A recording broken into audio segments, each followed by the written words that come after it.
Hey, hey everyone, how's it going? We are going to check in on the conversation that we've been having on Facebook regarding the equality of women in the LDS church.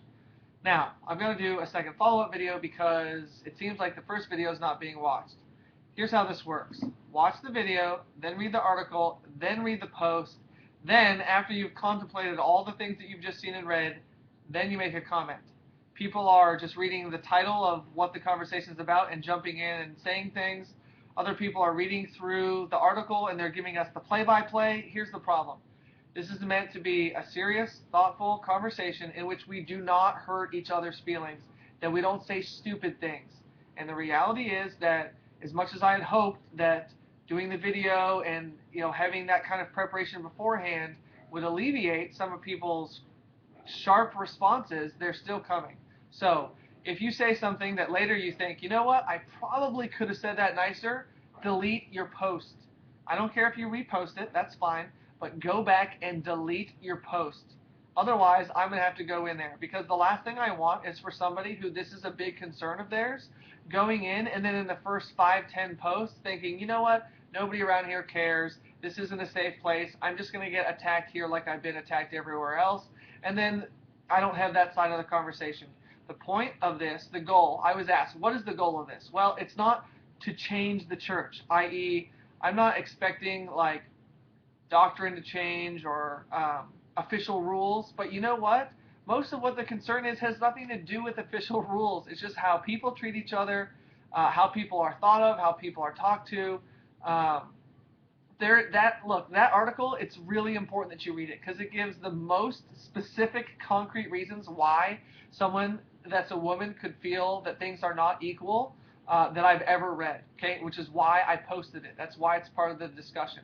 Okay, if you don't feel like there's an issue and like everything's cool and you're very happy, by all means, be very happy, be supportive, but find something you can improve on. Okay, that's fine if you don't want to, set out to change the church, but just do not attack other people for how they feel. Because you know what that reminds me of? Yeah, it reminds me of if you were to say, go up to a black person in 1977 and say, hey man, it's the Lord's church. Don't worry about it, man. You don't need the priesthood. You can have the priesthood when God says you can have the priesthood. Do you realize how ridiculous and stupid that sounds? And what did everybody do before the blacks had the priesthood? Before all worthy males could have the priesthood? Were there people campaigning for change? Were there discussions going on? When something as big as extending the priesthood to all worthy males, regardless of color, when something like big like that happens, there's things that lead up to it. And all I'm asking, here's the question I'm asking is, what should we be doing?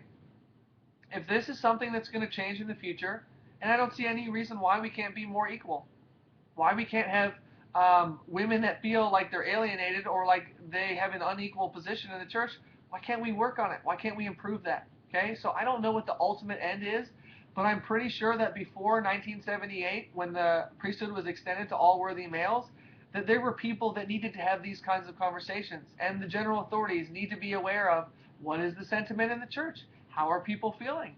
Um, Somebody has to be a reason for change. There has to be some kind of. There's been talk about whether or not this is a movement or how critical we should be, and the bottom line is we should be more loving. We should be more benevolent. We should be more helpful. We should always strive to be a better person, and we can do that. There are very simple, concrete things that we can change that would make people feel more welcome at church. Okay, so that's the goal or the point of this whole thing. I don't know where it goes, or I don't know who takes it there. All I want to do is provide a nice, safe place for people to have the conversation. Okay? So please read the introductory video. And no, lots of question marks is not better than lots of exclamation points. Lots of question marks means you're asking a rhetorical question because you think you're right and you don't think anyone's going to have a response. Okay?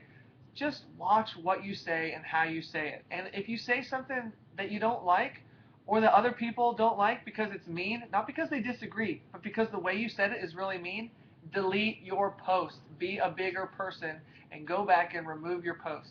Okay? So the people I'd really like to have into the conversation are women who do feel like things are not equal and that there's a lack or there's something missing or that there's something that can be improved on. Okay, I would like those people in the conversation. Apparently, so far, the only one who's willing to comment are people who say everything's fine. This is the Lord's church and the prophet has it under control.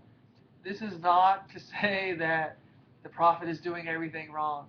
Okay, this is to say that there is room for improvement, and I'd like to have a discussion on, frankly, how we could do that. How can we do it in our local congregations? How can we do it as people, as humans, as decent human beings? Okay, so I'd also like people that were part of the blacks in the priesthood issue, meaning people that have been a member of the church, years before 1978 and had to go through that. How did they feel? What did they think? Does this feel similar? How do we help? What did you do? What did you say to people? I would like to talk to people that are not white as part of this conversation. What the heck did that feel like? What does it feel like to join a church that used to ban you from having the priesthood, only 30, 40 years ago? So those are the people that I want to have in the conversation.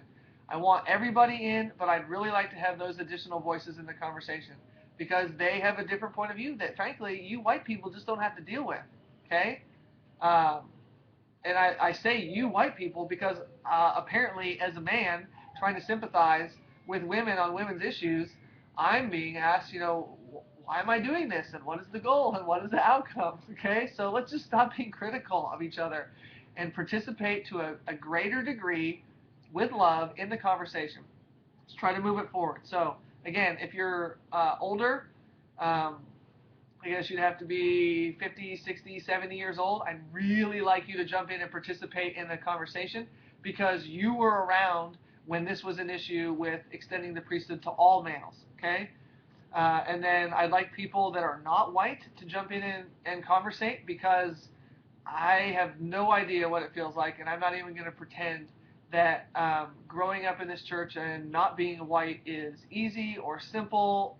I'm sure it's complicated. I'm sure there's lots to it. So I would like those people to be part of the conversation. So everybody, please, with love, continue the conversation. I hope that you feel I'm providing a safe place. If you don't, please send me a message privately, and I will remove comments that people have not come back and taken themselves out of. All right, so thanks very much for joining the conversation. It's a really important conversation to have, and sorry I didn't have time to edit this video. It took me over 2 hours to do the first one, so I just don't have that kind of time. All right, thanks, guys.